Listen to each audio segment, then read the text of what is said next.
s'il vous plaît. Bon, je suis Juliette Mathieu des éditions du Détour. Je suis venue vous présenter un seul livre qui paraît le 21 octobre et qui s'appelle « Avant nous le déluge, l'humanité et ses mythes ». Excusez-moi, je veux bien. Voilà. Cet essai d'anthropologie, de paléoanthropologie pour être plus précis, est écrit par Jean-Loïc Lequellec. Jean-Loïc Lequellec, il est directeur de recherche au CNRS et ce qu'on appelle folkloriste.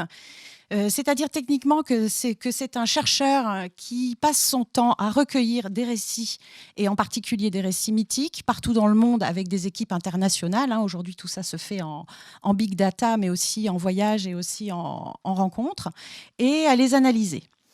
Et dans Avant nous le déluge, il propose un magnifique ouvrage de mythologie, sur les mythologies, qui est tout à fait réjouissant à lire aujourd'hui, puisqu'il travaille sur la circulation des mythes, pourquoi certaines histoires se transmettent ou pas, à qui se transmettent-elles, comment se modifient-elles à l'échelle de l'humanité, c'est-à-dire depuis les toutes premières traces que nous avons de l'homme, jusqu'à nos jours, pangolin inclus.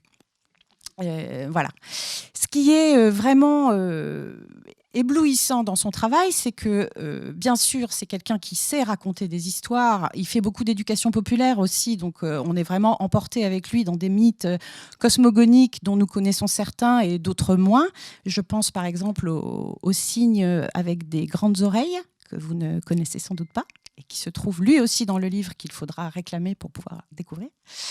Donc il nous emmène dans ces récits de mythiques, mais il nous fait voyager à l'échelle de l'humanité, dans le monde entier, et il nous apporte sa science, parce que c'est surtout un chercheur et un scientifique.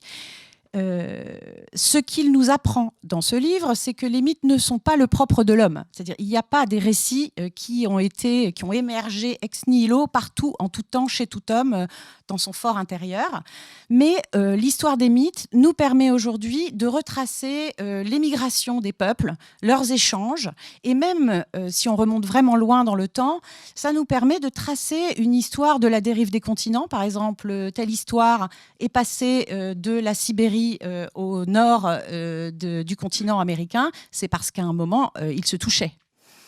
Et donc, on peut, grâce à ces méthodes, dater des mythes et aussi nourrir notre connaissance de la faune, de la flore, des habitudes et des aspirations mythiques et artistiques de l'homme, vraiment sur une période extrêmement large.